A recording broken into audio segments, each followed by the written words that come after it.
참 잘 온 줄 믿으시기 바랍니다. 우리 제목을 가지고 한번 축복합시다. 여호와는, 가만히 있어 보십시오. 여호와는 당신의 빛입니다. 믿으시기 바랍니다. 예배에 감격과 감사가 있어야 됩니다. 예배에 감격이 없는 사람은 확실할 겁니다. 삶에 별로 감격이 없을 겁니다. 저와 여러분의 감격과 감사는 하나님의 성전에서부터, 하나님으로부터 나와야 될 줄 믿으시기 바라고요. 우리의 삶의 모든 시작과 모든 것이 하나님으로부터, 예배로부터 다 나와야 되는 거예요. 내 인생 어떻게 살 것이냐, 하나님 말씀 속에서 다 나와야 됩니다. 내 인생의 힘을 어디에서 찾을 겁니까? 하나님으로부터 나와야 되는 줄 믿으시기 바랍니다. 우리는 우리의 힘으로 지금까지 살아왔잖아요. 한계 올 겁니다. 오늘 한계가 없으신 전능하신 하나님의 최고의 큰 은혜를 받는 시간 되시기 바라고, 주께서 주시는 힘을 얻으시기 바랍니다. 오직 여호와를 앙망하는 자에게는 하나님이 뭘 주신다고요? 새 힘을 주신다 그랬어요. 독수리 날개치는 힘을 주신다 그랬습니다. 여러분 잘 모를 겁니다. 이 복음을 계속 들으면요, 여러분 마음에 뭐가 생기냐면 생각도 마음도 변하고 마음에 서서히 여유가 생기게 됩니다. 여러분 사람이 여유가 있어야 돼요. 그래야 조급하지 않습니다. 지하수를 넉넉히 확보해 놓은 농부는 가뭄이 와도 별로 염려하지 않습니다. 우산을 가지고 외출한 사람은 갑작스러운 소나기에 당황하지 않습니다. 자산이 풍부한 사업가는 경제 불황이 와도 별로 당황하지 않습니다. 그게 가진 자의 여유입니다. 여러분 뭘 가지고 있습니까? 그리고 뭘 가져야 되겠습니까? 하나님이 우리에게 주신 최고의 선물은 복음이고 하나님 말씀임을 믿으시기 바랍니다. 여러분 복음이 있어야 진짜 진정한 여유가 나와요. 안 그러면 늘 조급합니다. 늘 불안합니다.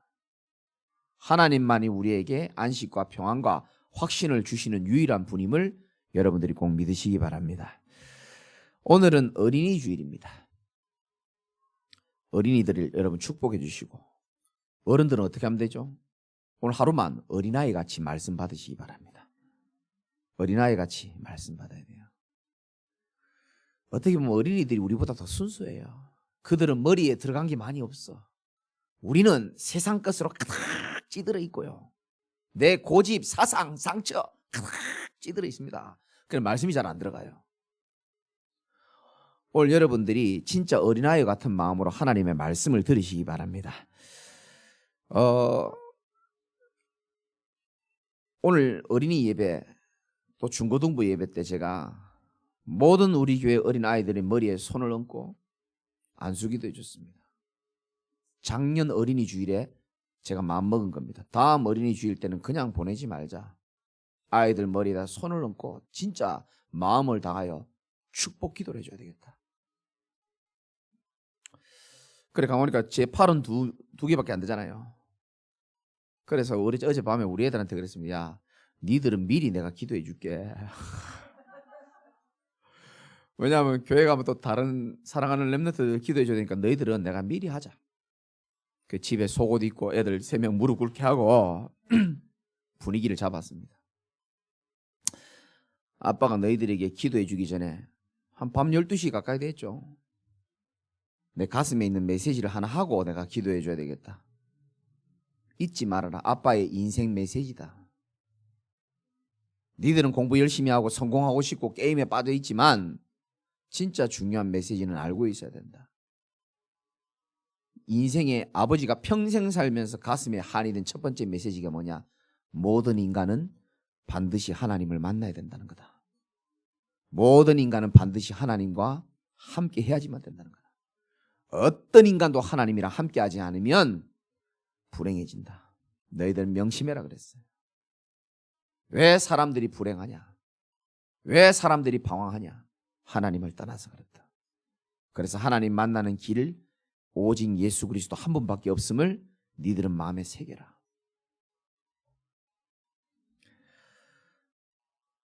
여러분, 부모님이 인생 살면서 제일 중요하게 생각하는 것이 후대에게 전달됩니다. 부모의 입을 열어서 말하는 말이 그들에게 전달된다고 착각하면 안 됩니다. 부모가 가지고 있는 가장 중요한 인생의 한이, 언약적 한이 우리 후대들에게 전달돼야 될 줄 믿습니다. 가장 중요한 거 전달해야 돼요.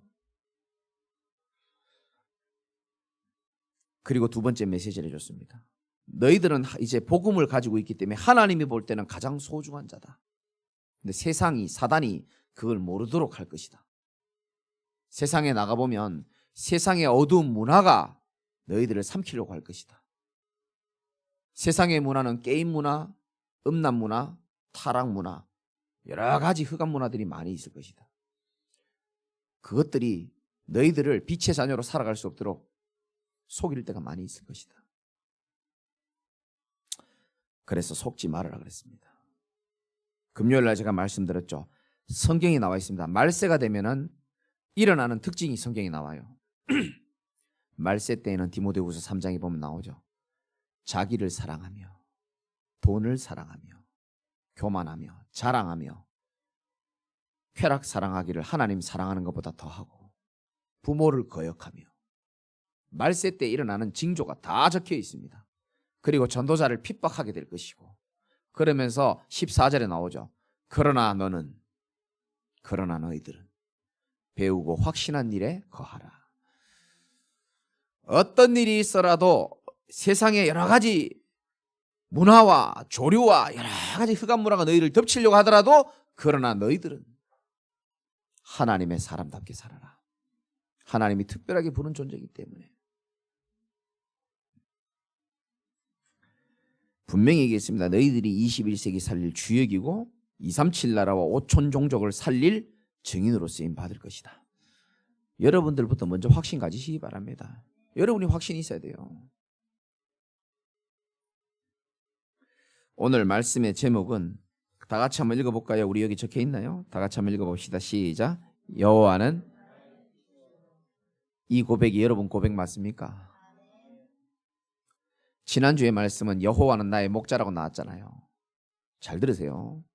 여호와가 나의 목자이기 때문에 내가 뭐가 없다고요? 부족한 게 없어요. 여호와를 목자로 생각하는 사람의 이야기입니다. 부족함이 없게 느껴집니다. 여호와는 목자고, 응? 아니 여호와는 여호와고 나는 나다. 이런 사람은요 인생이 늘 목마를 겁니다. 부족함이 많을 겁니다. 그러나 여호와가 나의 목자로 삼는 사람은 다윗의 고백이 저와 여러분의 고백이 될 줄 믿으시기 바랍니다. 오늘은 여호와는 나의 뭐라고요? 빛이라 그랬습니다. 여러분 이 말씀 아주 중요합니다. 우리 인생에 가장 크게 필요한 것은 참빛 대신 예수 그리스도가 필요한 겁니다. 왜냐? 온 세상을 어둠이요 캄캄하게 딱 장악하고 있어요. 잠언 4장 19절에 악인의 길은 어둠 같아서 걸려 넘어져도 그것이 무엇인지 깨닫지 못하느니라. 사람들은 잘 못 깨달아요. 어둠의 문제임을 잘 몰라요. 내가 아버지 엄마를 잘못 만나서 그런 줄 압니다. 내가 남편 아내를 잘못 만나서 그런 줄 안다니까요. 내가 친구를 잘못 만나가지고 내가 선택을 잘못해가지고. 맞는 말이지만 틀린 말입니다. 이 세상 어둠에 주관자가 있다고 성경은 말하고 있습니다. 여러분 지금 교회도요 불빛이 지금 조명을 많이 집어넣어가 지금 굉장히 밝아졌습니다. 빛이 비치면 비칠수록 어둠은 자동적으로 사라지게 돼 있습니다. 여러분 인생에 여호와를 그리스도를 나의 빛으로 삼는 순간부터 여러분 삶에 둘러싸고 있는 어둠은 보이지 않게 조용히 떠나가는 줄 믿으시기 바랍니다. 저는 옛날에는 성경 말씀 듣고 알았지만은 십몇 년 동안 현장 다니면서 이게 확인 발견 체험이 되어졌어요. 전에 한번 얘기했죠.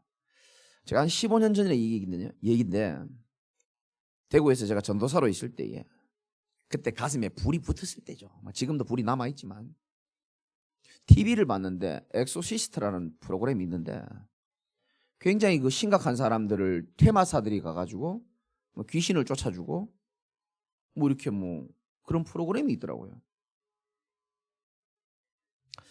내가 그때 복음을 받고 뭐 저거 아니거든요.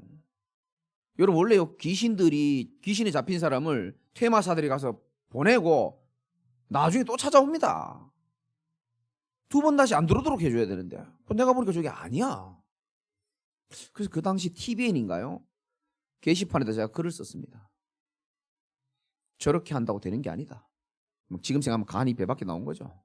방송사 게시판에 저렇게 한다고 귀신 따라가는 거 아니다. 다시 돌아올 가능성이 높다. 완전히 안 들어오도록 해야 되는 것이다. 그래서 글을 쭉 썼습니다. 그리고 난 누구냐? 그냥 일반 평범한 사람이다. 대구에서 세 아이를 가진 아빠다. 누구든지 정말 귀신에 더 어려움 당하고 있는 사람 나한테 메일로 연락해라. 내 전화번호 적으려다가 맞아 죽을까 싶어서 방송국에서 전화 올까 싶어서 제 메일을 쫙 썼죠. 제가 충격받았습니다. 메일에 전국적으로 귀신 들린 사람이요. 쫙 저한테요. 수백 통의 메일이 날라왔어요. 저 진짜 충격받았어요. 이렇게 많은 사람들이 어두움 가운데 고통받고 있구나. 쟤 혼자 다 갈 수가 없잖아요. 그땐 차도 똥차고 멀리 못 가요 제가. 근데요 저한테 제일 많이 연락 온 사람 제가 말씀드렸잖아요. 계속 연락 오는 사람이 한 명 있었어요. 전 지금도 잊지 못합니다. 전라남도 남원에 계시는 어떤 분이 계세요. 사연을 들어보니까 자기는 남자인데 미용사인데 사람이 머리를 깎아주는 일을 하는데 어느 날부터 팔을 들 수가 없대요. 병원에 가도 병명이 안 나오고. 그래서 남원에 가보신 분들 알겠지만 무속인 집 많거든요. 이 병원에 가서 병명이 안 나오니까 사람 말 듣고 무속인 집을 찾아갔는데 놀랄 사실. 무속인 집 4군데를 갔는데 3군데에서 똑같은 말을 하는 겁니다. 어떤 데는요 무속인이 보자마자 왼쪽 어깨에 귀신이 가득 있다는 거예요. 본인이 지금 왼쪽 어깨가 지금 팔이 안 들어져 가지고 고민하고 지금 무당집 갔는데 들어오자마자 무속인이 눈을 가리면서 너무 안 됐다는 거예요. 그러면서 이렇게 말합니다. 우리 집에서 굿 안 해도 괜찮으니까 꼭 굿을 하라는 거예요. 이 사람이요 귀신같이 맞추는 거 보고 놀랬지만 한 군데 더 가본 겁니다. 4군데 갔는데 3군데에서 똑같은 말을 하는 거예요. 3번째 간 무당이 뭐라고 하는지 압니까? 똑같이 어깨에 귀신이 있다는 겁니다. 신기하죠. 그러더니 하는 말 얼마 전에 최근에 장례식 간 적이 있냐? 있다는 거예요. 그 귀신이 거기 붙었다. 그래서 네 팔을 못 드는 것이다. 완전 답을 줘버린 겁니다. 그래서 어떻게 하면 되냐? 천도제를 드려야 된다. 죽은 조상의 원한을 풀어주는 제사를 드리면 된다. 얼마입니까? 500만 원. 그래서 500만 원 주고 천도제를 드렸는데 처음에 좀 괜찮아지는 것들이 더 심해지는 겁니다. 성경 말씀 똑같아요. 예? 처음에 그 귀신 보내면 나중에 7귀신이 더 찾아온다 그래요. 더 힘들어져서 지금은 이제 일할 수도 없고 죽고 싶다는 거예요. 그분이 제게 메일을 제일 많이 보낸 사람입니다. 이름은 제가 못 밝히겠고요. 그래서 제가 대구에서 고속버스 타고 남원까지 갔습니다. 그리고 그분을 만났습니다. 내가 누구라고 말도 안 했어요. 전도사라고 말도 안 했습니다. 집에 딱 들어가 보는 순간 시달리는 사람 집에 가장 많이 나타나는 특징이 보이더라고요. 곳곳에 그 대머리 까진 그 영감제의 이름 있잖아요. 달마. 진짜입니다. 제일 심각한 집마다 그 사진이 다 있더라고요. 달마가요. 곳곳에 있더라고요. 이런 집이구나. 그리고 가방에서 성경을 빼고 구원의 길 메시지를 딱 펴서 확신과 담대함으로 내가 메시지했습니다. 당신 문제 의사 해결 못하지. 무속인이 답을 주는 것처럼 보이지만 당신 해결이 안 되지 않냐. 당신의 문제는 육신의 질병도 맞지만 아니다. 이것은 하나님과의 관계가 깨져서 오는 모든 사람들이 다 가지고 있는 영적인 문제라는 것인데 이 문제는 영적인 문제이기 때문에 당신의 노력으로 해결 안 되게 돼 있다. 그래서 하나님이 이 땅에 육신의 몸을 입고 당신을 구원하기 위해 오신 분이 있는데 그분이 바로 예수 그리스도다. 그분이 십자가에 죽으시고 부활하심으로 말미암아서 당신을 괴롭히는 영적인 저주의 배경, 지옥의 배경, 사단의 머리를 완전히 박살냈다. 예수님 영접하겠냐? 나 당당하게 했어요. 하겠다. 그래서요, 예수 그리스도를 영접했습니다. 그 자리에서 하나님 자녀 되고요. 나 또 좀 업돼가지고 어느 쪽 어깨가 아프냐? 이쪽 어깨 아프다. 갖다 대라. 손을 얹고요, 내가. 주 예수 그리스도 이름으로 이 더러운 귀신 떠나가라고요. 그리고 이제 저는 집에 와야 되잖아요. 돈을 주더라고요. 됐다 그랬습니다. 그럼 식사라도 필요 없다 그랬습니다. 막차 끊기면 안 된다. 그러니까 차표를 이렇게 끊어주더라고요. 서서히 그분이 어깨가 회복되어졌습니다. 하나님의 자녀로 살고 있어요. 여러분, 이거를 누가 설명하겠습니까? 여러분 믿습니까? 지금 제가 하는 얘기를. 제가 뭘 배워서 지금 여러분에게 설교하는 게 아닙니다. 내가 듣고 보고 내 인생의 어둠을 꺾어준 그 그리스도가 가는 곳마다 증거했는데 진짜 믿음으로 붙잡는 자에게는 하나님의 놀라운 역사가 지금도 일어나는 줄 믿으시기 바랍니다. 우리 인생에는요, 어둠을 밝혀줄 빛 대신 그리스도 한 분이 필요한 거예요. 정말입니다. 다 얘기할 수가 없어요. 그 청년의 문제가 다른 문제가 아니고 영적 문제고 흑암에 잡힌 문제였기 때문에 제 눈에는 그리스도가 필요하다고 보였습니다. 저는 모든 사람 다 마찬가지라고 생각합니다. 여러분, 오늘 아침에도 제가 신문 보니까요, 뉴스를 보니까 4살짜리 아이가 있는 앞에서 아버지가 엄마를 찔러 죽였더만요. 그 아이가 엄마 죽어가는 모습을 다 봤을 거 아닙니까? 술을 먹고 기억 안 난대요. 여러분, 그거 진짜 술 문제입니까?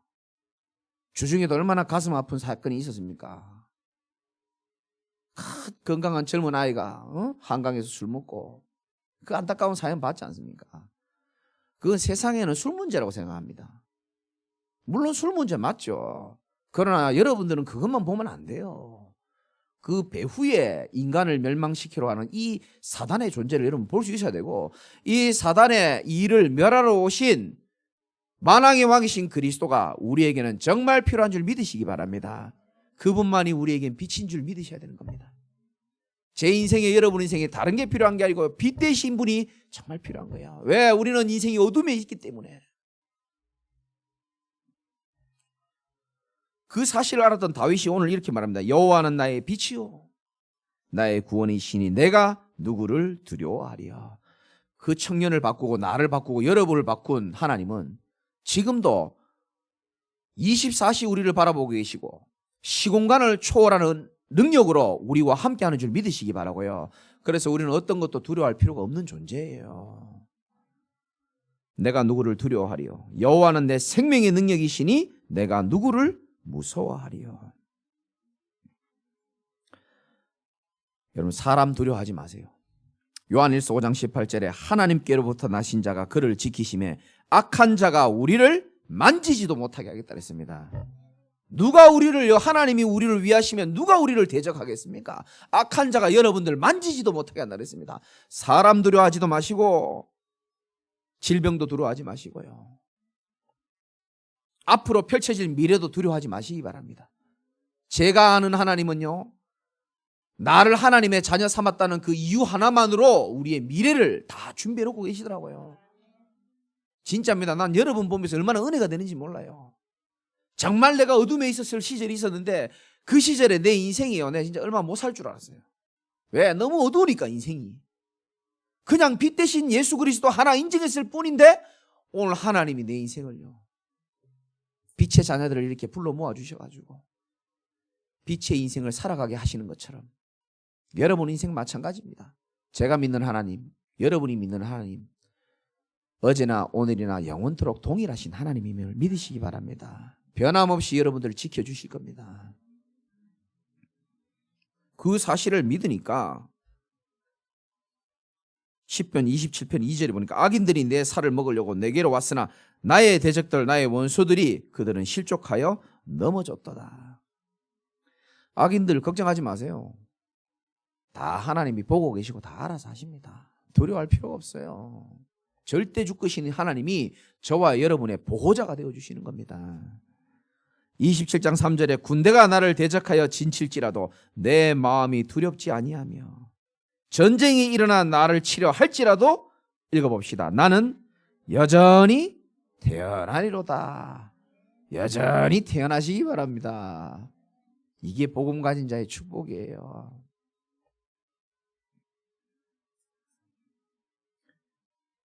여러분 한 가지만 기억하세요. 여러분 생각에 묶이도록 사단은 많이 노력할 겁니다. 내 감정의 지배를 받은 생각이 있거든요. 다른 사람의 말에 영향받은 이 생각이 있단 말이에요. 그것은 나를 못 살립니다.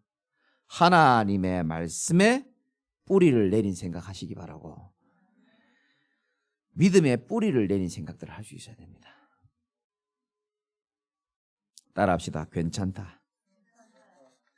문제될 것 없다. 하나님이 하시면 된다. 저는 매일 이것을 고백합니다. 그럼 괜찮습니다. 하나님이 괜찮다고 하면 괜찮은 줄 믿으시기 바랍니다. 갑자기 옛날 이 예화가 떠오르는데요.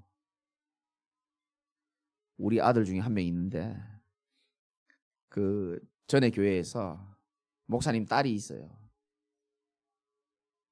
그 딸이 이렇게 귀에다가 뽀뽀를 했는가 봐요. 우리 애들 어릴 때. 그런데 우리 애가 귀가 잘 안 들린다는 거예요. 근데 위기 탈출 넘버원이라는 프로그램에 보니까 그 이제 어른들 하는 얘기가 막 적혀 있잖아요. 귀에 뽀뽀를 너무 심하게 하면 귀가 안 들릴 수 있다. 뭐 이런 위기 탈출 넘버원에 그런 내용이 있었는가 봐요. 그걸 보더니 얘가 꼽혀가지고요. 더 귀가 안 들리는 것 같다는 거예요. 그건 내가 기가 찼어요. 얘야 괜찮다. 자기는 안 괜찮대. 귀가 안 들리는 것 같대. 여러분 지금 안 괜찮은 것처럼 느껴지죠? 여러분 인생이. 아버지가 괜찮으면 괜찮은 겁니다. 여러분 지금 인생이 뭔가 좀 안 되어지는 것 같고 안 괜찮은 것 같잖아요. 하나님이 볼 때 괜찮다고 하면 괜찮은 줄 믿으시기 바랍니다. 우리의 어린 인간적인 생각에, 연약한 인간적인 생각으로 보니까 안 괜찮은 것 같은 거예요. 뭐가 안 괜찮습니까? 예수 그리스도께서 우리 인생의 모든 문제를 십자가에서 완전히 다 해결해 주시고 그냥 고아와 같이 내버려 둔다고 말씀하지 아니하시고 내가 너희를 고아와 같이 버려두지 않겠다라고 약속하시고 시공간을 초월하는 하나님의 성령의 역사가 우리와 함께한다 그랬잖아요. 우리와 함께한 자가 저들과 함께한 자보다 더 많다 그랬습니다. 하늘 보좌의 배경으로 하나님이 우리와 동행하고 계신다니까요. 괜찮은 줄 믿으시기 바랍니다. 문제 있지만 문제 될 것 없어요. 문제 삼지 마세요. 그래서 저는 매일 고백해요. 목사인 나도 그렇게 고백한다니까요. 괜찮아. 괜찮아요. 지나고 나면 다 괜찮아요. 문제 될 것 없어요. 왜? 하나님 죽었습니까? 하나님은 실수하지 않습니다.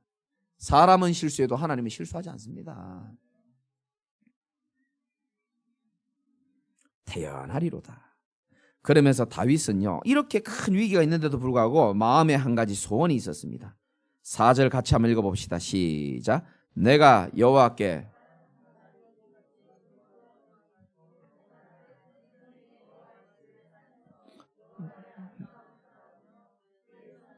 사모하는 그것이니. 아멘입니까? 제가 이 성경구절 읽으면서 여러분을 향하여 기도했어요. 하나님, 우리 성도들이 이 말씀을 깨닫고 알아듣게 하여 주옵소서. 내가 여호와께 바라는 한 가지, 이 다윗이 바라는 건 딴 거 없었어요. 곧 내가 내 평생에 여호와의 집에 살면서. 다윗은 늘 성전 중심이고 하나님 중심이고 교회 중심이었습니다. 아멘 안 하는 거 안 봐요. 내 평생에 여호와의 집에 살게 되기를 주님의 이름으로 축원합니다. 여러분, 하나님 중심, 교회 중심, 말씀 중심 돼야 돼요. 그럼 뭐 세상에 뭐 놀지도 말고 뭐 술도 먹지 말고 뭐 사람도 만나지 말란 말이냐? 만나세요. 그리고 막 퍼잡수세요. 담배도 피고 피면서 기도하세요. 예수 그리스도. 마음껏 놀아요. 괜찮습니다. 그런데 여러분의 삶의 중심을 말하는 겁니다. 다윗은요, 언제든지 중심이요. 성전 중심, 하나님 중심, 말씀 중심이었어요. 내 평생에 여호와의 집에 살면서 여호와의 뭐를 보며? 아름다움을 보며 그의 성전에서 사모하는 그것이니라. 여러분 뭘 보고 삽니까? 여호와의 아름다움을 바라보며 살게 되시기 바랍니다. 하나님의 영광을 보고 정말로 예수 그리스도를 통하여 생명 얻고 제자들이 일어나고 후대들이 일어나는 것을 바라보고 사시기 바라고요. 복음 문화를 가지고 진짜 흑암 문화를 이길 수 있는 성전을 세우는 그런 비전을 가지고 살게 되길 바라고요. 내 옛날 상처에 찌들어져 있는 인간적인 소원, 거기에 묶이면 안 돼요. 우리는 그런 인생이 아닙니다. 너희는 먼저 그의 나라와 의를 구하라. 그리하면 이 모든 것을 너희에게 더하여 주시리라. 오늘부터 이렇게 사시기 바랍니다. 내 평생에 여호와의 집에 살면서 여러분 하나님의 성전을 사모하고 사랑하시기 바라고요. 예배와 하나님의 은혜와 말씀을 사모하시기 바랍니다. 여기에 감격이 있는 사람은 삶의 감격이 오게 되어 있습니다. 하나님이 그렇게 만들었기 때문에 어쩔 수가 없어요. 그래서 여러분 시선을 바꿔야 돼요. 여호와의 아름다움을 바라보고 위를 바라보고 사는 인생 되시기 바랍니다.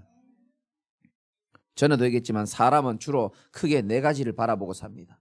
어떤 사람은 첫 번째 앞만 바라보고 사는 사람이 있어요. 돈 많이 벌어야 되잖아요. 성공해야 되잖아요. 앞만 바라봅니다. 오직.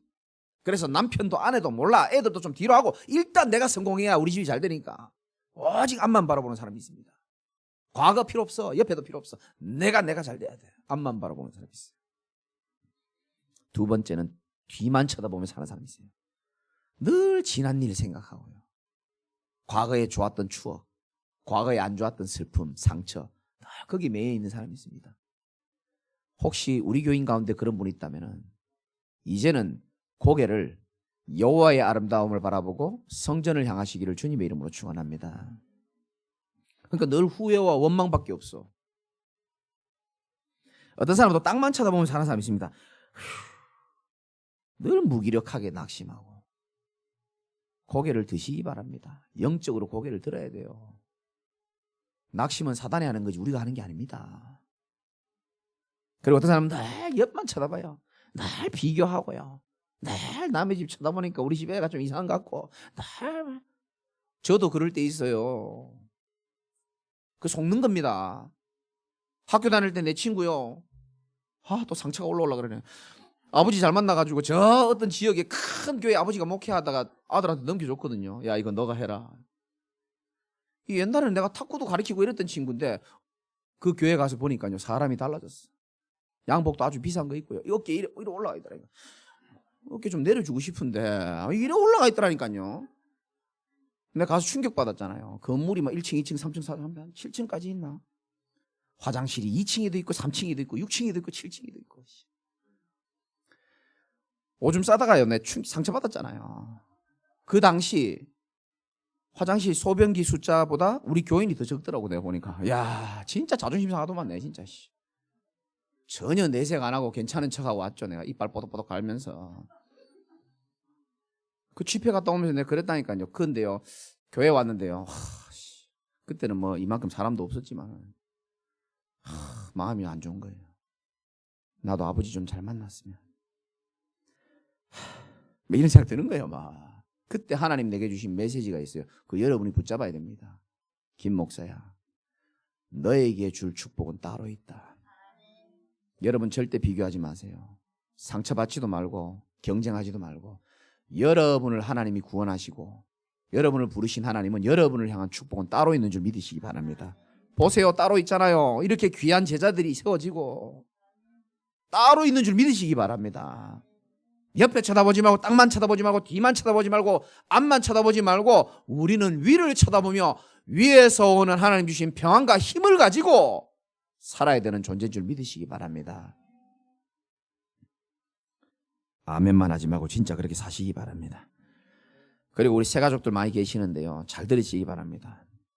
저는 분명한 확신이 하나 있습니다. 저는 남의 인생을 이렇게 살아라 저렇게 살아라 말하는 성격이 못 돼요. 왜? 잘 안 되면 어떡할 겁니까? 왜 남에게 피해 줄 말, 확실하지 않은 말을 함부로 못하는 사람입니다. 원래 제 성격이 그래요. 남한테 피해 주는 것도 싫고 남이 나 피해 주는 것도 정말 싫어해요. 그런데 여러분에게 확실히 말합니다. 여기 계신 모든 분들이요, 어떤 사람도 괜찮습니다. 정말 복음 전하는 성전에서 복음 계속 들을 수 있다면은 여러분의 인생은 재창조되는 축복이 올 줄 믿으시기 바랍니다. 정말입니다. 그리고 여러분 경제적으로 어려운 분들, 여러 가지 힘든 분들도 잘 들으셔야 됩니다. 하나님이 만약에 살아계시다면은, 우리 교회가 진짜 복음 전할 교회가 맞다면은 하나님이 이 복음을 전할 교회에 전도자를 도울 제자를 붙이실 것이고 여러분들의 산업을 회복시킬 것이며 저는 경제까지 회복시킬 것이라고 확신하고 있습니다. 믿으시기 바랍니다. 결론입니다.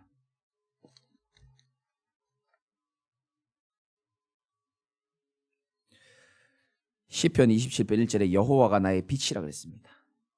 내 어둠을 없애준 유일한 빛으로 여러분이 삼으시기 바랍니다. 이 세상의 빛은 많지만 참 빛은 오직 하나님 한 분밖에 없어요. 거기에 결론 내시고, 두 번째, 내가 이 빛을 이제 내 안에 받았기 때문에 하나님은 우리를 어떻게 삼으시냐. 이사야 42장 6절에 나 여호와가 의로 너를 불렀은즉 내가 네 손을 잡아주겠다고 했습니다. 그리고 여러분을 보호하여 너를 세워 백성의 언약과 이방의 뭐가 되게 하리니? 빛이 되게 하리니. 저와 여러분들은 이제 이방의 빛으로 하나님 부르셨습니다. 여러분들 때문에 어두움 가운데 잡혀있는 자들이 살아나는 축복이 있게 될 걸 믿으시기 바랍니다. 네가 눈먼 자들의 눈을 밝히며 갇힌 자를 감옥에서 이끌어내며 흑암에 앉은 자를 감방에서 나오게 하리라. 세 번째는 로마서 13장 12절. 이제 밤이 깊고 낮이 가까웠으니 그러므로 우리가 어둠의 일을 벗고, 여러분 어둠의 일을 벗으랍니다. 하나님 빛의 갑옷을 입자. 여러분 어둠의 일을 좀 벗읍시다. 그리고 빛의 갑옷으로 여러분 갈아입으시기 바랍니다. 조금 힘든 분들은 하나님이 여러분들이, 사단이 여러분들 볼 때 좀 중요한 사람이라서 그럴 수 있습니다. 동전이 구겨집니까? 안 구겨집니까? 안 구겨집니다. 지폐는 구겨져요? 안 구겨져요? 구겨집니다. 가치가 있는 것일수록 더 잘 구겨집니다. 사단이 볼 때 가치가 있으면, 사단이 볼 때 공격해야 될 이유가 있으면 그렇게 하는 거예요. 축구 해봤습니까? 공격수로서 골을 잘 넣는 사람은요, 수비가 굉장히 귀찮게 합니다. 짜증납니다. 근데 훌륭한 공격수들 그것 때문에 절대 짜증내지 않습니다. 당연하다 생각합니다. 그래, 내가 중요한 인물이니까 당연히 나를 경계해야 되고 당연히 나를 붙잡아야 되는 거예요. 여러분들 중요한 사람들입니다. 이런저런 문제에 매이지 마시고 묶이지 마시기 바랍니다. 사람 문제, 경제 문제, 건강 문제 있어도 하나님이 주시는 힘과 능력을 가지고 매이지 말고 묶이지 마시고, 심지어 여러분이 실수해도 괜찮습니다. 그래도 묶이지 마시고 매이지 마시기 바랍니다. 왜? 우리는 해야 될 일이 있고 하나님이 우리를 통하여 분명히 이루실 일이 있기 때문에 그런 겁니다. 그 일이 뭡니까? 빛 대신 여러분들을 통하여 어둠에 있는 모든 현장을 살아나는 일들이 앞으로 계속 이어질 것이기 때문임을 여러분 믿으시기를 주님의 이름으로 축원드립니다. 하나님 감사합니다. 여호와를 나의 목자로, 이번 주에는 여호와를 나의 빛으로 삼는 우리 성도들이 다 될 수 있도록 은혜를 더하여 주옵소서. 지금 내 인생의 문제가 무슨 문제인지도 사람들 모르고 사는데 어둠의 문제임을 진짜 알고 빛 대신 그리스도와 함께 영원히 동행하며 여호와의 집에 영원히 살고 하나님의 성전 중심으로, 하나님 중심으로 살아가는 우리 모든 성도들 다 될 수 있도록 하나님이 지금 축복하여 주옵소서. 예수 그리스도 이름으로 기도드립나이다. 아멘.